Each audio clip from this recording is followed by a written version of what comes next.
Obsesi saya terbesar atau cita-cita saya terbesar memang setiap ngaji saya ingin orang mukmin semuanya itu bahagia. Dengan bahagia itu mereka tidak neko-neko ingin mencari kebahagiaan lewat jalur apa maksiat. Sehingga dalam konstitusi ulama yang ditulis di kitab-kitab usul fikih, dan itu kitab yang saya kaji, selalu saya kaji, itu membela-bela sesuatu yang mubah itu sampai luar biasa. Karena melihat mubah itu, misalnya Anda tidur itu berstatus mubah, Anda bermain catur berstatus mubah, Anda rileks sama teman jagungan semalam dengan teman rektor atau dosen atau yayasan, itu melihatnya bukan mubah tapi tarkul maksiyah. Misalnya saya semalaman asik musamarah itu jagungan malam sama Habib Toha Al-Munawwar, itu Allah ngitungnya bukan wah ini jagungan ngalor ngidul tidak penting tuh, enggak. Malam itu bahak tidak ke dugem, tidak ke tempat maksiat. Sehingga ada ulama yang mengatakan mubah itu enggak ada. Saya ulang lagi, mubah itu tidak ada. Kan umumnya ulama membagikan wajib, ya kan, haram itu. Terus diantaranya mubah, sunat, makruh. Ada ulama yang mengatakan mubah itu tidak ada. Kenapa? Logikanya begini, itsma min mubahin illa wa yatahaqqaqu bihi tarku haramimma. Karena tidak ada mubah yang Anda lakukan kecuali saat itu pasti ditinggalkannya sebuah keharaman. Misalnya Anda sedang jagungan sama istri di luar, di rumah, asik di rumah semalaman, mungkin bahas hal-hal yang ringan, mungkin melihat sinetron atau apa yang ringan. Tapi di situ terjadi Anda meninggalkan ke tempat-tempat maksiat. Sekarang ninggal maksiat itu wajib apa mubah? Wajib. Padahal Anda sedang melakukan mubah. Nah itu dicatat oleh Allah itu tarkul haram, meninggalkan keharaman. Jika masyhur dalam cerita wali-wali itu, Abu Yazid yang seperti itu ibadahnya pernah tanya, ya Allah, lalu yang makomnya orang seperti saya siapa? Karena beliau semalaman ibadah terus. Sama Allah dijawab, ya yang tidur di pinggir kamu itu. Abu Yazid, lu kok bisa ya Allah? Dia kan tidur terus. Ya kan dia tidur berarti meninggalkan keharaman. Ngomong sing potongan tukang maksiat tuh apik turu apik melek kira-kira gitu. Apik turu. Timbang sama nak melek pola wis turu ae kira-kira gitu. Jadi enggak usah dipaksa tahajud, dipaksa qiyamul lail itu. Iya kalau qiyamul lail. Kalau dapat informasi, ke sini ikut saya terus katut kan repot. Jadi perlawanan terhadap maksiat itu sebetulnya gampang dalam Islam karena tadi enggak ada sesuatu yang mubah kecuali saat dilakukan berakibat meninggalkan keharaman. Mudah sekali. Jika banyak orang jadi wali itu karena melakukan mubah. Itu ada orang jadi wali itu karena sering makan. Ya makan biasa itu. Karena ketika makan, ya Allah, betapa doifnya saya. Katanya saya presiden, katanya saya rektor, saya kiai. Ternyata kalau nggak makan tuh lemes. Apa hebatnya makhluk yang bergantung makhluk yang lain, yaitu makanan. Nah karena seperti itu terus dia al-laja'illallah, terus dia sungkeman ning Allah, betapa lemahnya saya. Sebab itu ketika Quran mengkritik dengan tanda kutip kemungkinan Tuhannya Isa bin Maryam, itu ngeritiknya sederhana. Quran itu mal masihu ibnu maryam illa rasul qad khalas min qablihir rusul wa ummuhu siddiqah kana yaqulanit to'a. Isa itu tidak Tuhan, wong dia makan gitu. Kamu kebayang nggak misalnya punya Tuhan, wah tadi Tuhan mampir ke rumah saya, dia lemes, setelah tak kasih makan sehat lagi gitu. Itu kan nggak kebayang gitu. Tapi Tuhan marung di rumah saya, lemes tak gratisin, kayaknya tidak punya uang gitu. Setelah makan wah gairah lagi. Kebayang nggak punya Tuhan seperti itu. Sehingga Quran kalau gojlok sederhana, karena yakulanit to'a. Sehingga wali-wali itu kalau makan tuh sadar lemahnya dirinya, betapa dirinya tergantung makanan. Sesuatu yang tergantung itu artinya tidak hebat, tidak Tuhan. Jadi untuk menjadi wali, untuk menjadi dapat ridhonya Allah itu sebenarnya sederhana. Termasuk ada cara jadi wali yang agak kacau, tapi ini ya benar, asal niatnya benar. Itu Nabi Ayub, itu kan seorang nabi, pernah diuji Allah. Ini ada di Sahih Bukhari. Nanti kamu tanya hadisnya sahih enggak? Ini ada di Sahih Bukhari. Kadang orang kota itu aneh, enggak ahli hadis tapi tanya sahih enggak? Padahal andekan dibodoni sahih ya ngandel saja gitu. Jadi kadang ya aneh, wong enggak tahu kok tanya gitu. Itu Nabi Ayub itu sudah kaya, pas itu sudah kaya, bukan cerita yang masih miskin, memang sudah kaya. Beliau di kamar dihinggapin satu belalang dari emas. Setelah belalang itu dikejar, ternyata yang jenis itu banyak, semuanya dari emas. Ngambil sana sini, ini yang kesak ini dipenuhin, saku ini dipenuhin, sampai banyak. Sama Allah digojlok, kamu itu Nabi saya, kenapa kamu mengumpulkan harta sebanyak itu? Kamu itu Nabi saya kok rakus? Jawabannya Nabi Ayub unik. Ya Allah, siapa yang bisa kenyang dari rahmatmu? Ya, jadi kalau kamu punya uang 1 miliar, kok ingin 1 miliar 100, ingin 1 miliar 200, itu cara ngitung bukan uang. Ya Allah, siapa yang bisa kenyang dari rahmatmu? Karena rahmat Allah tidak terbatas. Sudah Gusti, tenang saja, meskipun saya gini, rahmat Anda tidak akan habis. Sehingga waroi ada ilmunya, tomak juga ada ilmunya, termasuk ragus itu juga ada ilmunya.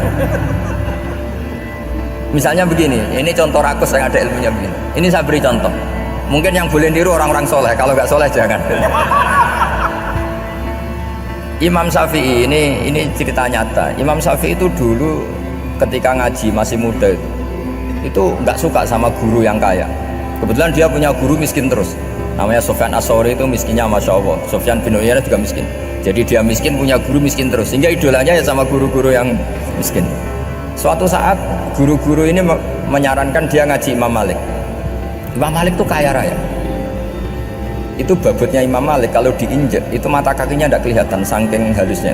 Imam Malik tuh gaya, kalau ngaji di kursi tinggi terus pakai bukhur, itu pakai dupa Arab yang mahal, pokoknya mewah kali Imam Malik. Terus dia mulai, ini kiai kok kaya. Kemudian setelah beliau alim, tanya, saya harus ngaji siapa setelah ilmu jenengan habis, kira-kira gitu. Kata Imam Malik, sudah, kamu tidak usah perlu ngaji saya, kamu sudah alim alama. Terus Imam Malik datang ke Baki. Zaman itu Baki itu semacam kayak rentalan ya, semacam Grab lah kalau dulu. Mana kafilah yang mau ke Irak? Ya sudah, terus oh kita mau ke Irak, ini antar ke Muhammad bin Hasan As-Syaibani. Itu dibiayai sama Imam Malik. Grabnya ya dibayarin, itu kafilahnya itu ya dibayarin. Imam Syafi'i disangoni surrotan min dhahabin. Jadi satu kepes uang dikasihkan. Itu pernah tak hitung semurah-murahnya itu sekitar 60 juta. Imam Syafi'i mulai mikir, kiai yang saya kritik lomo, sing kiai miskin tak puji, gak pernah ngamal kan, tentu orang miskin kan. Setelah datang ke Muhammad bin Hasan As-Syaibani, beliau itu pakar usul fikih, muridnya Abu Hanifah. Beliau al-usuli, pakar usul fikih. Itu Muhammad bin Hasan As-Syaibani itu kalau ngitung emas itu di ruang tamu, uangnya miliaran, emasnya banyak, dari kota ini dipindah ke kota ini, emas kalau ngitung di ruang tamu, bukan di kamar, di ruang tamu. Imam Syafi'i tambah kaget, Imam Malik kayak gitu sudah saya soal, malah ini kaya raya. Setelah Imam Syafi'i kelihatan kaget, digojlok sama Muhammad bin Hasan As-Syaibani karena beliau senior. Atajabu min hadza, kamu aneh melihat ini? Iya. Kenapa? Ulama kok kaya raya? Terus kata Muhammad bin Hasan, ya sudah, uang ini tak kasihkan orang-orang fasik, binti gue demenan, gue nyabu, gue macem-macem. Oh jangan, nanti dipakai maksiat. Oh jenengan mawon sing suka. Semenjak itu Imam Syafi'i rubah mindset. Kamu ridho kalau yang punya prestasi seperti itu adalah orang-orang fasik? Ridho enggak? Enggak kan? Maka didoakan ini. Nah itu namanya berpikir secara usuli. Kamu jangan hanya nuruti karena berpikir waroi terus kamu benci kekayaan, benci pangkat, benci apa, enggak bisa seperti itu. Karena pangkat dan kekayaan ketika dikelola secara kesolehan maka akan menjadi energi positif yang luar biasa. Semenjak itu Muhammad bin Hasan As-Syaibani berhasil mendidik Imam Syafi'i.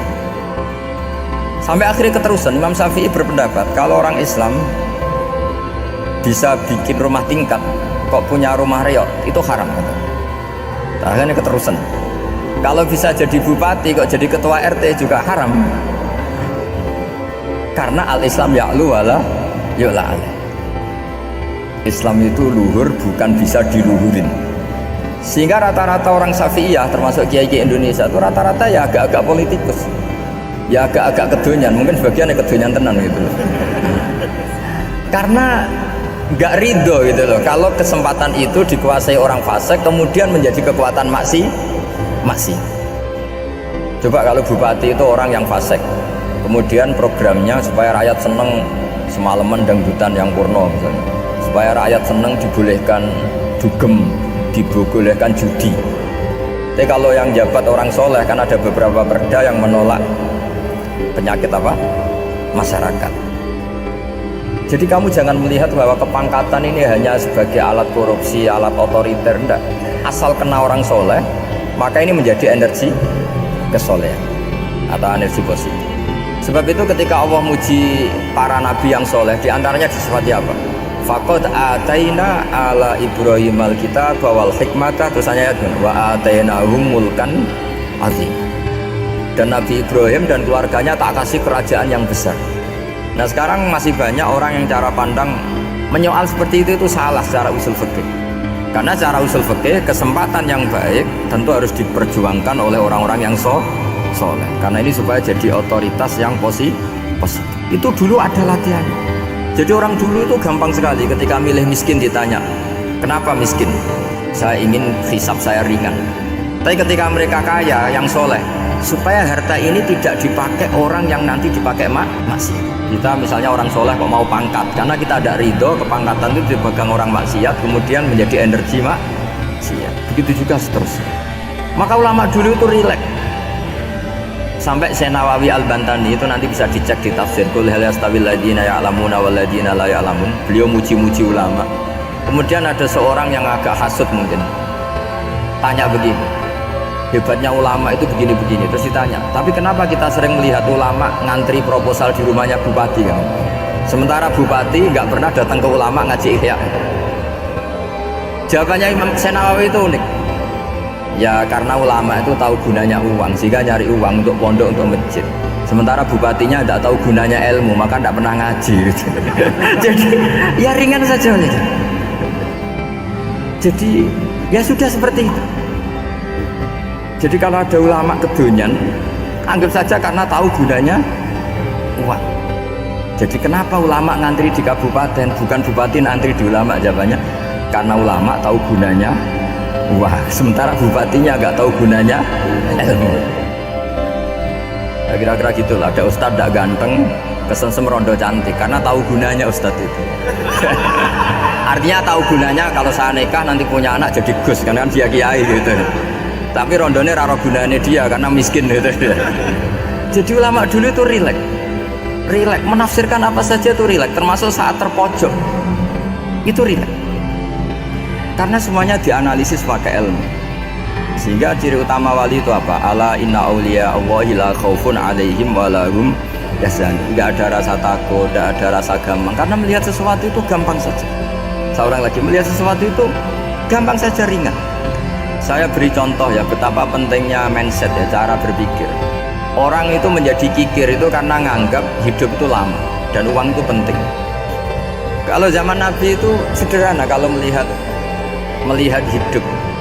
Pernah suatu saat Nabi itu punya jatah makan, karena Nabi itu hidupnya juga pas-pasan. Jadi Nabi itu unik. Beliau di satu sisi kaya raya, bisa ngurmat Abu Hurairah, Ammar, Suhaib, Ashabu Sufa itu dirawat Nabi semua. Itu kan kaya, bisa ngerawat sekian orang. Tapi di sisi yang lain untuk pribadinya beliau miskin. Kadang nggak bisa makan hari itu. Tapi di saat yang sama bisa merawat Ahlus Sufa. Jadi keliru kalau orang hanya cerita Nabi itu miskin, untuk makan dirinya aja susah. Itu keliru. Kelirunya kalau tidak diteruskan, tapi Nabi mampu menghidupi ahli sufa. Sikat cerita jatah makannya Nabi itu dikasihkan orang ketika Nabi ditanya, ya Aisyah, makanan jatah saya di mana? Oh ya Rasulullah, tadi ada orang minta tak kasihkan, maka makanan itu habis. Apa kata Nabi? Kamu salah Aisyah. Yang kamu kasihkan itu justru yang masih. Ya yang kamu kasihkan itu justru yang masih. Sehingga Nabi menganggap, makanya Nabi terus ngendikan, ya kalau mukhatabnya lelaki ya kira-kira begini, wahallaka min malika illa ma akalta fa'afnaita walabista fa'ablaita. Terus tanya watasaddaqta fa'abqaita. Harta kamu ya kamu makan kemudian ke WC jadi kotoran, atau punya pakaian mewah nanti rusak. Watasaddaqta fa'abqaita. Ada yang kamu sedekahkan, yaitu yang abadi sampai akhir. Sehingga banyak pengusaha yang mencintai saya setelah tak ajari hadis itu, misalnya punya uang 1 miliar karena dia spekulan atau pedagang rawan bangkrut, disedekahkan ke masjid 50 juta, yaitu yang abadi. Jadi kalau suatu saat bangkrut, dia masih punya uang 50 juta di akhirat. Jadi Nabi itu mengajari sedekah itu apa? Ya sedekah itu pengabadian uang. Kalau kita kan enggak, bilang sedekah itu nguras uang. Itu pikirannya setan dan pikirannya orang Islam. Itu cara berpikir setan, bukan cara berpikir umat apa. Sehingga Sayyid Ali Zainal Abidin itu kalau ada orang minta, kemudian beliau ngasih, itu beliau bilang gini, marhaban biman hamala zadi ilal akhirah. Matur nuwun nggih jenengan sembeto sangu kula nate. Jadi dianggap teller saja. Orang yang minta uang beliau itu dianggap tukang nyatet bank ini. Karena sudah ditabungkan, ya sudah. Kalau kita kan enggak, wah pengemis tuh ganggu gini. Kecuali pengemis profesi ya mungkin kita agak-agak enak. Pada zaman akhir tuh ada pengemis apa? Profesi. Jadi repot tuh. Terus tak beri contoh lagi kebahagiaan ketika kita milih Islam modern. Islam kita diajarkan guru-guru kita, utamanya oleh guru kita Mbah Maimun. Saya juga sering ketemu beberapa ulama dunia, termasuk Habib Umar. Saya juga ikut sowan ke sini pas beliau sama Habib ini Hasan Toha Putra di sini sama orang-orang moderat. Itu cara berpikir juga luar biasa indah. Beliau pernah cerita ya, beberapa ulama banyak yang cerita ya. Saya pernah diceritani seorang alim ketika ada orang ekstremis itu mau ngebom di tempat maksiat. Kebetulan yang maksiat itu kebanyakan ya orang Islam, karena di negara yang mayoritas Islam. Ditanya sama Syekh Sa'rawi. Syekh Sa'rawi itu mufassir top di mana? Mesir. Ini mau tak habisin karena mereka orang Islam kok maksiat terus. Terus ditanya sama Imam Sa'rawi, laumatu ala khini ma'asihim aina masiruhum. Kalau mereka mati dalam keadaan maksiat, mereka kemana? Ya ilanar, mereka pasti masuk neraka. Terus ditanya sama Imam Sa'rawi, wahal masiruhum ilanar muradun nabi amlah. Punya umat maksiat kemudian mati masuk neraka, itu yang diinginkan Nabi apa enggak? Ya tidak aja. Ya sudah, enggak usah dibom, ditunggu tobatnya kata. Karena kalau mati dalam keadaan itu ke neraka, dan itu tidak yang diinginkan Rasulullah Shallallahu Alaihi Wasallam. Terus ekstremis ini menjadi tobat, tidak berpikir ekstremis mas. Jadi orang itu harus berpikir mindset yang baik. Meskipun kadang berpikir baik itu ya agak-agak kacau. Ada seorang wali Majnun itu kalau berdoa agak kacau, tapi nggak bisa dibantah. Masyhur itu doa itu. Ini sekaligus ijazah, tapi kalau sebelum wali nggak boleh. Itu datang ke makamnya Rasulullah SAW. Terus doanya itu begini, ya Allah sekarang terserah engkau. Ya Allah sekarang terserah engkau. Jika saya kamu jadikan orang soleh, jika saya engkau jadikan orang soleh, maka surra habibuk, maka kekasihmu ini senang. Yang susah musuhmu yaitu setan. Tapi kalau engkau menjadikan saya orang fasik, maka yang susah kekasihmu, yang senang musuhmu. Jenengan punya dua pilihan itu. Wah itu kan doa tapi kayak teror itu. Ya jadi berdoa di Raudhah. Wah itu pasti mandi itu karena agak-agak maksa Tuhan itu. Ya Allah engkau punya dua pilihan. Jika saya jadi orang soleh, maka kekasihmu ini senang, musuhmu yang susah yaitu setan. Tapi jika saya jadi orang fasik, maka musuhmu yang senang, kekasihmu yang susah. Mohon terserah jenengan, mau menyenangkan kekasihmu apa menyenangkan musuhmu gitu. Kira-kira gimana? Kalau tertarik boleh doa itu dipraktekkan. Tapi kayaknya kalau copy paste itu nggak keren apa? Jadi dulu orang itu muamalah sama Allah dan Rasul itu rileks. Rileks itu nyaman karena ya tadi kul bi fadlillah wa bi rahmati fa bidzalika falyafrah. Sehingga Imam Izzuddin bin Abdissalam itu ngendikan innalladzina yarmunal muhsanatil ghafilat. Di antara kebaikannya ibu-ibu atau mbak-mbak ini harus berstatus ghafilat. Perempuan-perempuan pelupa. Ghafilat itu pelupa. Pelupa dari kenikmatan maksiat sehingga mereka dengan taat. Misalnya ada ibu-ibu atau mbak-mbak atau juga bapak-bapak tahajud, kemudian nyaman dengan tahajud itu. Kira-kira terbersit enggak ingin maksiat? Enggak kan, karena sudah nyaman dengan tahajud, dengan taat. Maka dibutuhkan kenyamanan dalam beribadah. Sebab itu ala bidzikrillahi tatmainnul qulub. Makanya saya termasuk kiai yang setiap ngaji itu happy, seneng. Karena ini untuk kampanye, seneng dengan ngaji, dengan taat itu sudah luar biasa. Kayak apa kalau mereka senengnya kalau nunggu melakukan maksiat. Jadi termasuk bentuk perlawanan kita terhadap maksiat adalah usahakan kamu tuh bahagia, seneng dengan taat. Istiqnas billah, mu'anasah billah, farah billah, itmi'nan tumakninah billah. Sehingga ini mencukupkan kita tidak berkebutuhan maksiat. Meskipun kita ya manusia, pasti suatu saat atau sudah pernah maksiat. Serasa diceritakan lah, itu mesti gitu. Lah orang-orang dulu itu orang yang sukses mengelola bahagia ma'allah wa billah walillah. Sehingga wali-wali dulu itu jadi wali itu tidak mesti karena ibadahnya banyak, itu enggak. Mereka orang yang ibadahnya itu biasa sekali. Ulama-ulama dulu ibadahnya biasa sekali. Tapi qulubuhum ma'allah, hatinya itu ma'allah. Itu ada seorang wali itu jadi wali, Umar bin Abdul Aziz, yang dikenal khamisul khulafa. Khulafa. Di luar khulafa Rasyidin 4, di antara yang soleh adalah siapa? Umar bin Abdul Aziz. Itu ketika mau meninggal, itu senangnya bukan main. Itu semuanya nangis, beliau senang. Terus tanya, kenapa kamu senang? Memangnya saya kalau mati itu kemana aja? Ila khairi madhubin ilah, ke zat terbaik.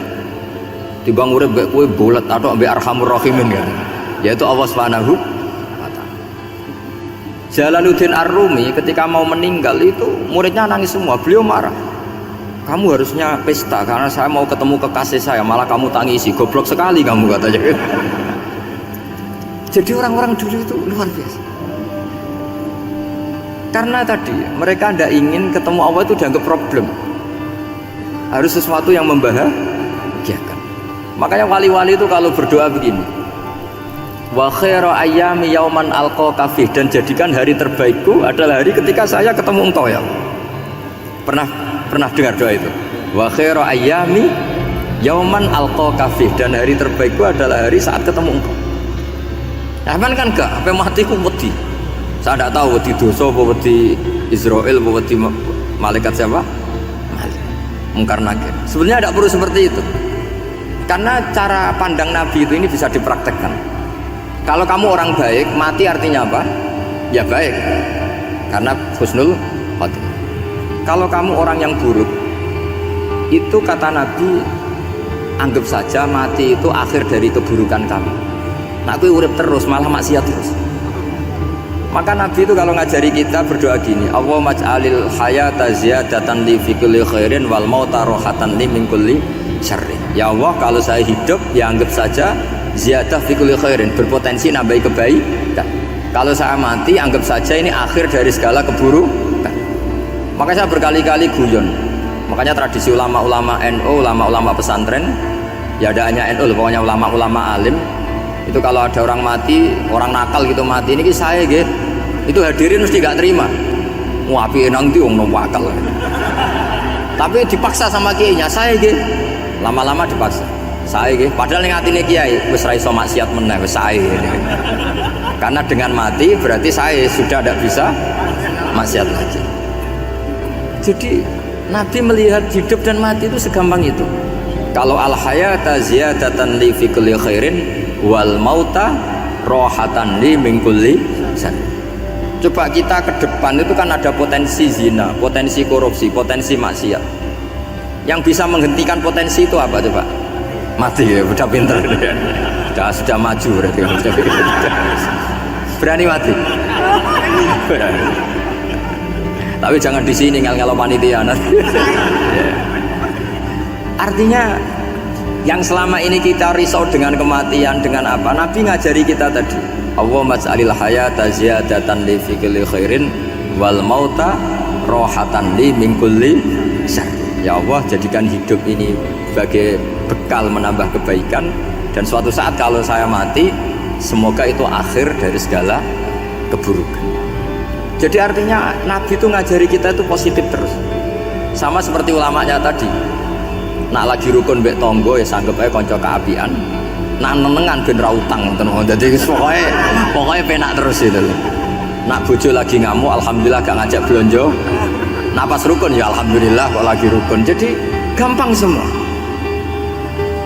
Makanya ada seorang alim itu ngendikan begini, ada yang tanya, saya tuh dulu ketika kaya teman saya sering main ke saya, setelah saya miskin gak ada teman-teman yang ke saya. Dikira si Habib ini kebetulan orangnya Habib itu mendukung keluhan dia, ternyata enggak. Si orang alim itu bilang gini, malah bagus tuh gitu, kowe wis melarat buruhe wong, ya sudah kamu miskin buruhnya orang lain, misalnya tukang manol di pasar atau tukang becak, kemudian teman-teman kamu datang malah kamu malu tuh jadi tontonan. Bagus kalau mereka lupa pas kamu miskin tidak ada yang lihat kata. Jadi apa ya, dianggap enteng saja gitu. Akhirnya orang ini nggak jadi ngeluh. Selama ini kan kita ngeluh ya ketika miskin teman-teman nggak datang. Coba kalau mereka datang pas kamu buruh bikin foto di orang lain, mantan bos buruh, malu nggak? Milih datang apa enggak? Enggak lah, sudah bener itu. Jadi ulama dulu itu makanya sering baca biar tahu solusi hidup. Jadi ulama dulu itu gampang sekali melihat kehidupan, itu gampang sekali, indah, gampang. Sekarang tuh enggak. Orang itu cara berpikir nuruti nafsu, itu yang bahaya. Makanya Quran kritik ara'aita man ittakhadha ilahahu hawa. Orang yang cara berpikir itu nuruti hawa nafsu. Kalau zaman Nabi, zaman sahabat, zaman ulama itu enggak seperti itu. Sehingga cara berpikir itu mudah. Makanya kata Nabi, absyiru ya ma'syarul muslimin, kata. Kamu harus senang ya ma'syarul muslimin. Allah sekarang buka pintu langit yang sebelumnya enggak pernah dibuka. Dan Allah yubahi bikum malaikatah, dan Allah membanggakan kamu kepada para malaikat.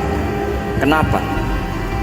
Umatnya Muhammad, umatnya Rasulullah Muhammad SAW itu kalau sampean kepengen mati setiap saat itu baik, itu resepnya gampang kata Nabi, addu faridotan wantadzoru ukhra. Jadi Allah memberitahu, ya Muhammad, umatmu ini luar biasa. Jadi misalnya tadi kita sholat subuh, ditanya, Bahak kamu sekarang ngapain? Nunggu sholat duhur ya.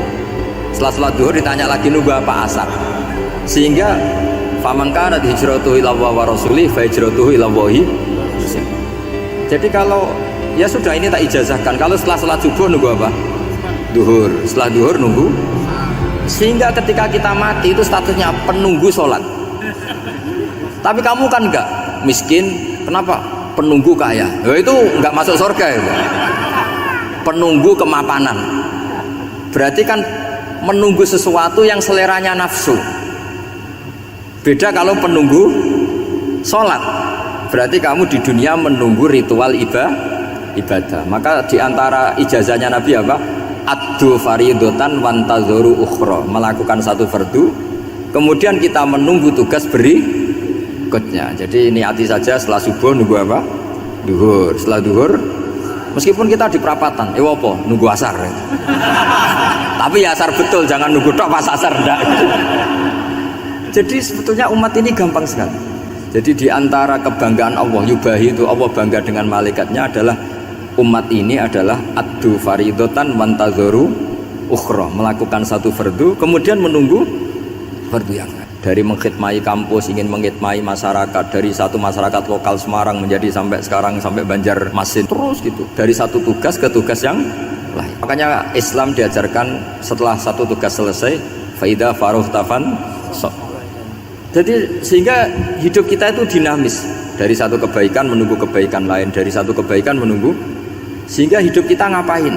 Nunggu satu kebaikan. Ini sudah masuk faman kanat hijratuhu ila Allah wa rasulih fa hijratuhu ila Allah wa rasulih. Sehingga orang bayangkan kalau kita direkam Allah, Gusti kula ampun mati nak dereng sugih, wis melarat puluhan tahun, sakit, nunggu sesuatu sing sifatnya nafsu, kepengin sugih tok aja cukup. Tahu burono wong sing tahu ngenyek ndekne lho, itu kan urung-urung wis dendam. Saya belum mau mati sebelum kaya dan buruhkan orang yang pernah melecehkan saya. Wis ngono akhirnya mati urung sugih. Berarti wis fakir matine hasud. Mau itu ngenes dunia akhirat kan kira-kira seperti itu. Kamu santai aja kalau fakir, berarti meringankan hisab karena ada banyak harta. Yang mau dihisab papanya, enggak punya apa-apa. Jadi saya mohon sekali ya, Islam itu mengawal kebahagiaan. Sebab itu sampai bahagia itu menjadi perintah Islam, qul bi fadlillah wa bi rahmati fa bidzalika falyafrahu. Karena dengan bahagia bitaat diharapkan orang Islam itu tidak bahagia atau cari kesenangan lewat jalur apa maksiat. Sehingga ciri utama wali apa? Ala inna auliya Allahi la khaufun alaihim wa lahum yahzanun.